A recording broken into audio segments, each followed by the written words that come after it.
Subscribe now and press the bell icon. Never miss an update. Hello friends, welcome to our YouTube channel Unraveling Wisdom. So today we are going to talk about the Indian economic development part 2, that is Indian economy from independence up to 1990. Part 1 में दोस्तों हम लोग ने ये discuss किया था कि भारतीय अर्थव्यवस्था की स्थिति स्वतंत्रता से पहले कैसी थी। आज हम लोग डिस्कस करेंगे कि भारतीय अर्थव्यवस्था 1950 मतलब स्वतंत्रता के बाद से लेके 1990 तक का सफर आज हम लोग देखेंगे। तो मैं हूँ दोस्त आपका दोस्त केशव देवांगन। तो हम पढ़ते हैं अगली स्लाइड की ओर। दोस्तों, आफ्टर आजादी, आफ्टर इंडिपेंडेंस क्या हुआ कि हमारे जो भी नेता थे उनका सबसे पहला ये दायित्व था कि किस टाइप की आर्थिक प्रणाली हमारे देश में लागू की जाए जिससे हमारे देश का भला हो एंड इस तरह की सिस्टम डेवलप किया जाए जिससे we can promote the welfare of all rather than a few. So better thing is to be establish a type of economic system. तो क्योंकि अब ब्रिटिश से आजादी के बाद हमारे नेताओं के हाथ में था कि कैसे वो नेशन का बिल्ड कर सकते हैं। तो इसके लिए उन्होंने देखा कि किस तरह की आर्थिक प्रणाली को अपनाया जाए। तो उनके सामने 3 तरह के क्वेश्चन रखे गए। सबसे पहले व्हाट टू प्रोड्यूस, मतलब क्या हमें उत्पादन करना है, कैसे उनका उत्पादन करना है, and how to distribute among the people of the country, कैसे उसको डिस्ट्रीब्यूट करना है। तो जनरली दुनिया में 3 तरह के इकोनॉमिक सिस्टम होते हैं, capitalist economic system, socialist economic system and mixed economy. तो ये देखा गया कि जवाहरलाल नेहरू जी जो थे, जो उस समय भारत के प्रधानमंत्री थे, वो थोड़ा सोशलिज्म के फेवर में थे, बट वो कंप्लीट सोशलिज्म के फेवर में नहीं थे जैसा कि सोवियत यूनियन में था। और कोई भी इकोनॉमी 100% सोशलिस्ट और 100% कैपिटलिस्ट हो भी नहीं सकती है। तो इन 3 क्वेश्चन का आंसर देने से हमें इकोनॉमी के बारे में पता चलेगा, इकोनॉमिक सिस्टम के बारे में पता चलेगा। तो what to produce, so in capitalist economy market forces decides the what to produce, कि क्या किस तरह की सप्लाई है, किस तरह का डिमांड है, उसके बेसिस पे ये डिसाइड होता है कि क्या क्या प्रोड्यूस करना है। दूसरा है कि हाउ टू प्रोड्यूस, मशीन से प्रोड्यूस करना है कि लेबर से। तो इसमें इंपॉर्टेंट चीज ये है कि if the labour is cheaper than the capital, तो more labour extensive method of production will be used, and उसका अपोजिट होगा। अगर लेबर चीपर है तो लेबर से प्रोड्यूस होगा, और मशीन चीपर है तो मशीन बेस्ड टेक्नोलॉजी का यूज किया जाएगा। तीसरा है हाउ टू डिस्ट्रीब्यूट। अब डिस्ट्रीब्यूट ऐसा नहीं कि जिसको जो जरूरत पड़े उसको हम डिस्ट्रीब्यूट कर देंगे। यहाँ पे चीज आती है परचेसिंग पावर। जिसके पास पैसा है, जिसके पास खरीदने की ताकत है, उसे वह सामान मिल जाएगा और उसके पास वह डिस्ट्रीब्यूट हो जाएगा। तो इस तरह की कैपिटलिस्ट इकोनॉमी जनरली पहले सोवियत यूनियन में थी। तो सोवियत यूनियन रूस ही है आई थिंक। दूसरा कैपिट सोशलिस्ट इकोनॉमी, सोशलिस्ट इकोनॉमी में भी ये 3 क्वेश्चन सामने आएंगे, व्हाट टू प्रोड्यूस। तो इसमें क्या करती है, based on the needs of society. Actually socialist society means totally different है कैपिटलिस्ट सोसाइटी से। इसमें गवर्नमेंट डिसाइड करती है कि क्या चीज हमको प्रोड्यूस करना है, कैसे हमको प्रोड्यूस करना है, एंड कैसे हमको इसको डिस्ट्रीब्यूट करना है। ये सब गवर्नमेंट के हाथ में होता है। जैसे कि सिंपल सा चीज है कि किसी भी सोशलिस्ट कंट्री में जो गवर्नमेंट है वो free health care system provide करती है। तो ये सोशलिस्ट इकोनॉमी का एग्जांपल है। लाइक आप बोल सकते हैं थोड़ा सोशलिस्ट इकोनॉमी है चाइना, एंड सोशलिज्म का नेक्स्ट पार्ट है कम्युनिज्म। तो सोशलिस्ट इकोनॉमी का एग्जांपल अगर हम देखें तो चाइना एक उसका उदाहरण है। तो भारत ने क्या अडॉप्ट किया, सोशलिस्ट अडॉप्ट किया या कैपिटलिस्ट अडॉप्ट किया? तो भारत ने क्या किया वो हम आगे देखते हैं। There is called mixed economy, जिसमें मार्केट फोर्स, बाजारी शक्तियां भी अपना महत्व, अपना योगदान देती है मार्केट को चलाने के लिए, इकोनॉमी को चलाने के लिए। और साथ ही साथ गवर्नमेंट का भी योगदान होता है, जिसमें गवर्नमेंट डिसाइड करती है कि what to produce, how it is to be produce and how it is to be distributed among the people of the country. तो ये 3 सवालों के आंसर दोनों देती है, मार्केट फोर्स भी देती है, गवर्नमेंट भी देती है, और दोनों हाथ मिलाकर काम करते हैं। तो इस तरह की इकोनॉमी को बोलते हैं मिक्स्ड इकोनॉमी। तो भारत की जो इकोनॉमी है वो मिक्स्ड इकोनॉमी है, जिसमें मार्केट फोर्सेस एंड गवर्नमेंट दोनों हाथ से हाथ मिला के चलते हैं और इकोनॉमी को बैलेंस करके रखते हैं। तो दोस्तों आगे बढ़ते हैं, गोल्स ऑफ 5 ईयर प्लान्स।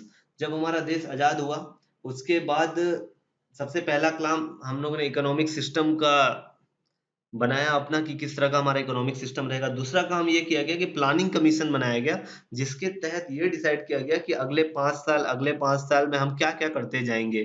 तो इसी तरह जो प्लानिंग कमीशन में जो प्लान बनाए गए उसके कुछ मुख्य उद्देश्य थे, that is goals of 5 years plan. 5 year plan को हम लोग हिंदी में पंचवर्षीय योजना भी बोलते हैं, आप जानते होंगे।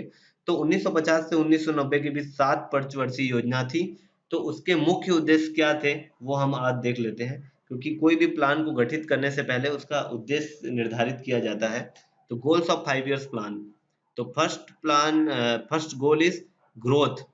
कि growth is referred to the increase in the country's capacity to produce the output of goods and services within the country. growth means आप डायरेक्टली हम बोल सकते हैं कि जीडीपी है। GDP is nothing but contribution of agriculture, contribution of industrial sector and contribution of survey sector. ये तीनों के कंपोजिशन से जो चीज बनती है वो जीडीपी है। जीडीपी के बारे में मैंने आपको भी पहले वीडियो में बताया था। आप अपर राइट कॉर्नर में आई कार्ड है, उसके लिंक में आप देख सकते हैं। तो GDP of the country is derived from the different sector of the economy. तो ये जो 3 सेक्टर हैं, agriculture sector, service sector, industrial sector, ये तीनों मिलके जीडीपी का निर्माण करते हैं, जिसको हम लोग स्ट्रक्चरल कंपोजिशन भी बोलते हैं इकोनॉमी का, या सेक्टर्स ऑफ इकोनॉमी बोलते हैं। दूसरा हमारा उद्देश्य था, लक्ष्य था मॉडर्नाइजेशन। अभी किसी भी कंट्री में अगर प्रोडक्शन आपको बढ़ाना है तो उसके लिए we have to adopt the modern technology. तो उसके लिए क्या किया गया, जैसे कि मॉडर्न टेक्नोलॉजी से बात हुई, जैसे कि हम लोग ने लास्ट वीडियो में देखा था कि एग्रीकल्चर में हमारा ग्रोथ उतना ज्यादा नहीं हो पाया था, जबकि हमारा वर्क फोर्स भी बहुत ज्यादा था, हमारे पास सब चीज था। बट एग्रीकल्चर के केस में हम आउटपुट तभी बढ़ा सकते हैं जब हम नए नए तरीके के बीजों के बारे में जाने, नई नई वेराइटीज के बीजों के बारे में जाने। उसके अलावा हम नई नई टेक्नोलॉजी का प्रयोग करें, नए नए टाइप के मशीनों का प्रयोग करें, तो उससे हमारी यील्डिंग बढ़ेगी, प्रोडक्टिविटी बढ़ेगी। तो वो नए टेक्नोलॉजी का यूज करना हमारा प्रमुख लक्ष्य था 5 ईयर्स प्लान जब हम लोग बना रहे थे। तीसरा था सेल्फ रिलायंस। सेल्फ रिलायंस मतलब है आत्मनिर्भरता। किसी भी देश में इकोनॉमिक ग्रोथ और मॉडर्नाइजेशन से ही सब कुछ नहीं होगा। इसके अलावा आत्मनिर्भरता बहुत जरूरी है, क्योंकि मोस्ट ऑफ द चीज हम लोग, यहाँ तक कि फूड भी हम फॉरेन से मंगा रहे हैं। इसका मतलब आप समझ सकते हैं कि हम लोग कितना डिपेंडेंट है दूसरी कंट्री के ऊपर। तो सेल्फ रिलायंस भी बहुत इंपॉर्टेंट चीज था, जिसको ध्यान में रखा गया जब हम लोग ने पंचवर्षीय योजना के लिए लक्ष्य निर्धारित किया। चौथा है इक्विटी। इक्विटी का मतलब ये है कि ग्रोथ, मॉडर्नाइजेशन और सेल्फ रिलायंस, ये जो 3 लक्ष्य हैं, ये किसी व्यक्ति के लाइफ को परिवर्तित नहीं कर सकते, किसी व्यक्ति की लाइफ स्टाइल को चेंज नहीं किया जा सकता इन 3 चीजों से, growth, modernisation and self reliance से। चौथी जो सबसे इंपॉर्टेंट चीज है वो इक्विटी है, जिससे हम किसी आदमी के लिविंग और लाइफ स्टाइल को चेंज कर सकते हैं। तो इसके लिए क्या किया गया, जैसे कि हर जरूरत का सामान, जैसे फूड एक तरह का, रोटी कपड़ा मकान जो हम लोग बोलते हैं, रोटी कपड़ा मकान, ये बेसिक नीड्स हर सिटीजन्स को मिले, जिससे समान रूप से सभी का विकास हो, समान रूप से सभी चीजों को सुविधाएं मिले। इसके लिए ये इक्विटी, समानता, ये लक्ष्य निर्धारित किया गया पंचवर्षीय योजना के लिए। तो दोस्तों आपको ये क्लियर होगा कि goals of 5 year plan, growth, modernisation, self reliance and equity. चलिए बढ़ते हैं नेक्स्ट स्लाइड की ओर। तो हम लोग ये डिस्कस करेंगे कि इंडियन इकोनॉमी में हमने देखा था लास्ट वीडियो में कि इंडिपेंडेंस तक एग्रीकल्चर की क्या स्थिति थी और क्या क्या विकास हुए थे, क्या क्या रिफॉर्म्स हुए थे, वो सब हमने जाना था। तो आइए हम देखते हैं 1950 से 1990 के बीच क्या स्थिति थी। तो दोस्तों मैंने बताया कि इंडिपेंडेंस के पहले ना ही ग्रोथ था ना ही इक्विटी थी, ना ही ग्रोथ था ना ही इक्विटी थी। तो इस पॉलिसी मेकर्स ने क्या किया, पॉलिसी मेकर्स को ये इशू को एड्रेस करना था। उसके लिए उन्होंने दो नई पॉलिसीज लागू की, दो नए चीजों को प्रमोट किया। उसमें पहला था लैंड रिफॉर्म्स। लैंड रिफॉर्म्स का मतलब है कि जब भी इंडिपेंडेंस के टाइम क्या हुआ था कि लैंड का जो सिस्टम था वो बेसिकली बीच में उसमें बिचौलिए आ जाते थे, जैसे कि जमींदार आ जाते थे। तो सबसे पहले गवर्नमेंट ने क्या किया change in the ownership of land holding, land holding के लिए ओनरशिप चेंज किया। अब बीच में बिचौलिए नहीं आते थे, जो जमींदार थे वो उनको हटा दिया गया, अबॉलिश कर दिया गया उनको कंप्लीटली। तो इससे क्या हुआ कि जो कल्टीवेटर थे, जो टीलर्स थे, वो डायरेक्टली लैंड ओनर बन गए और उनको जो उनके प्रोड्यूस का, उनके उत्पाद का पूरा पैसा मिलने लगा। तो लैंड लैंड रिफॉर्म्स में क्या हुआ कि इससे प्रोडक्टिविटी इंक्रीज हुई, फार्मर्स की लाइफ स्टाइल चेंज होती गई और उनके लाइफ स्टाइल में भी इंप्रूवमेंट होने लगी। दूसरा कॉन्सेप्ट था लैंड सीलिंग। अभी देखिए दोस्तों, इसमें क्या है कि लैंड होल्डिंग अगर ऑनर सबको बना दिया जाए तो हो सकता है किसी के पास ज्यादा भूभाग आ जाए, किसी के पास ज्यादा भूमि आ जाए। तो इस चीज को ध्यान में रखते हुए लैंड सीलिंग एक अनदर पॉलिसी को लॉन्च किया गया, जिसका मतलब था कि इक्विटी को बढ़ाना। पहला जो था लैंड रिफॉर्म, उसमें था ग्रोथ को इंक्रीज करना, सेकंड था इक्विटी को बढ़ाना, जिससे समान रूप से सभी को भूमि दी जाए तो सभी अपना एग्रीकल्चर में आगे बढ़ सके। और इसमें जमींदारों को पूरा एबॉलिश कर दिया गया। दूसरा था दोस्तों ग्रीन रिवॉल्यूशन, हरित क्रांति जिसको हम लोग बोलते हैं। हरित क्रांति में क्या किया गया, एग्रीकल्चर को प्रमोट करने के लिए use of high yielding variety seeds, नए नए तरीके के उच्च उत्पादन वाले बीजों का प्रयोग करना स्टार्ट किया गया। और इसका जो उत्पादन, ये जो प्रयोग किया गया वो दो फेज में हुआ, जिसमें 1965 से 1975 का वो फर्स्ट फेज था एंड सेकंड फेज में 1975 से 1985 था। और इस तरह के जब बीजों का प्रयोग किया गया तो इसमें खाद और पेस्टिसाइड का भी की मात्रा के साथ साथ पानी की मात्रा भी देना बहुत ज्यादा जरूरी था। इसमें क्या हुआ, 1965 से 1975 का जो फर्स्ट फेज था उसमें कुछ राज्यों तक ही यह सीमित रह गया। जैसे पंजाब, आंध्र प्रदेश, तमिलनाडु में ही इसका ज्यादा प्रयोग किया गया, जहाँ पे वाटर्स अवेलेबल थे, खाद अवेलेबल थे, पेस्टिसाइड्स अवेलेबल थे। तो पर्टिकुलर इन 3-4 राज्यों में ग्रीन रिवॉल्यूशन का असर ज्यादा दिखाई दिया, जिसमें वीट, जो गेहूं की फसल है उसका ही मुख्यतः उत्पादन किया गया, उसमें ही यह प्रयोग किया गया। इससे क्या फायदा हुआ, इससे एक तो ये फायदा हुआ कि हम लोग सेल्फ सफिशिएंट बन गए, हमको बाहर से कोई भी इंपोर्ट नहीं करना पड़ रहा है अब फूड ग्रेन का। इसलिए बहुत बड़ा योगदान है ग्रीन रिवॉल्यूशन का हमारी इकोनॉमी में। दूसरा फेज के बारे में डिस्कस नहीं किया, दूसरा फेज है 1975 से 1980, जिससे ये क्या हुआ, जो फर्स्ट फेज में 3 राज्यों तक सीमित रह गया था वो बाकी राज्यों में भी फैल गया और इससे एग्रीकल्चर प्रोडक्टिविटी काफी इंक्रीज हुई।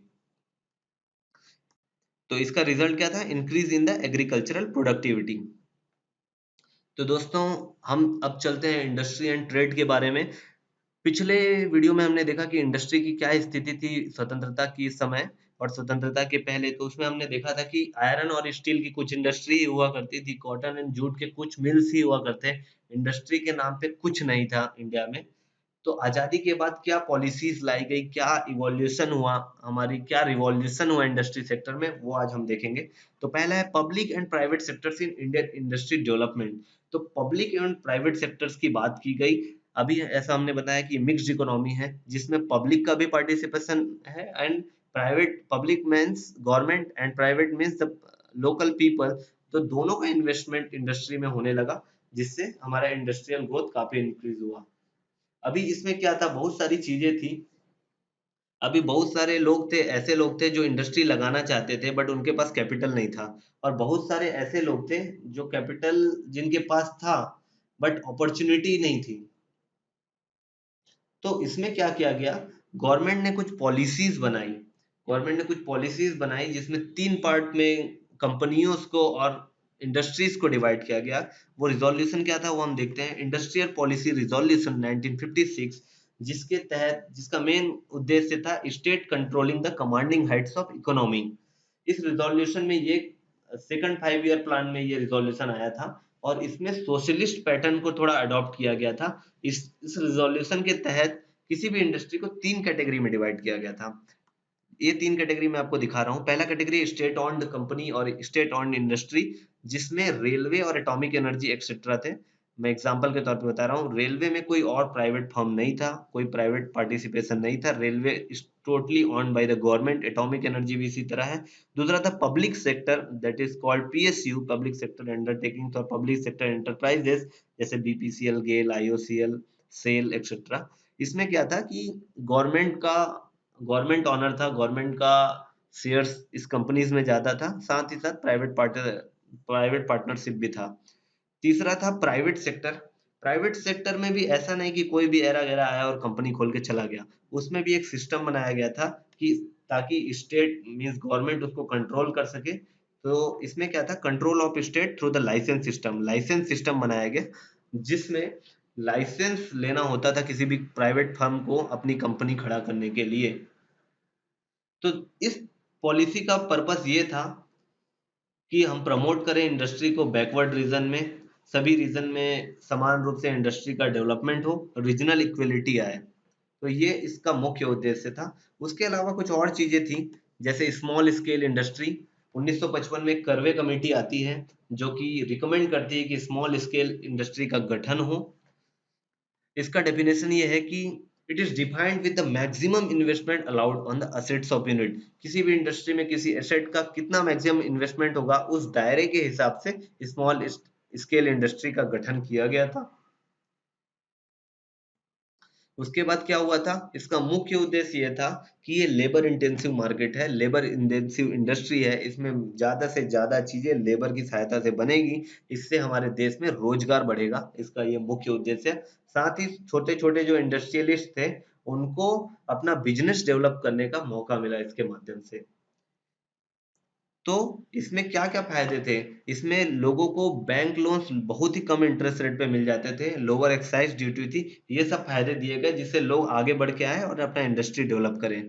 तो दोस्तों ये मैंने बात की इंडस्ट्री एंड ट्रेड के बारे में, हमारी आजादी से के बाद से लेके 1990 तक हमारी इंडस्ट्री एंड ट्रेड में क्या स्थिति थी। अब दोस्तों हम बात करते हैं trade policy, that is import substitution. ये क्या है, ये कॉन्सेप्ट क्या है, इसके बारे में जानते हैं। तो हमारी इंडस्ट्रियल पॉलिसी ऐसी थी कि we have adopted the trade policy. हमारा व्यापार नीति किस तरह थी, फर्स्ट सेवन प्लान थे, जो पहले शुरुआती के 7 5 इयर्स प्लान थे, उसमें जो हमारा ट्रेड था वो इनवर्ड लुकिंग ट्रेड स्ट्रेटजी लगती थी, because it is totally import substitution. इसमें क्या होता था हम देखते हैं, इंपोर्ट सब्सटीट्यूशन में होता था कि रिप्लेसिंग और substituting the imports with domestic production.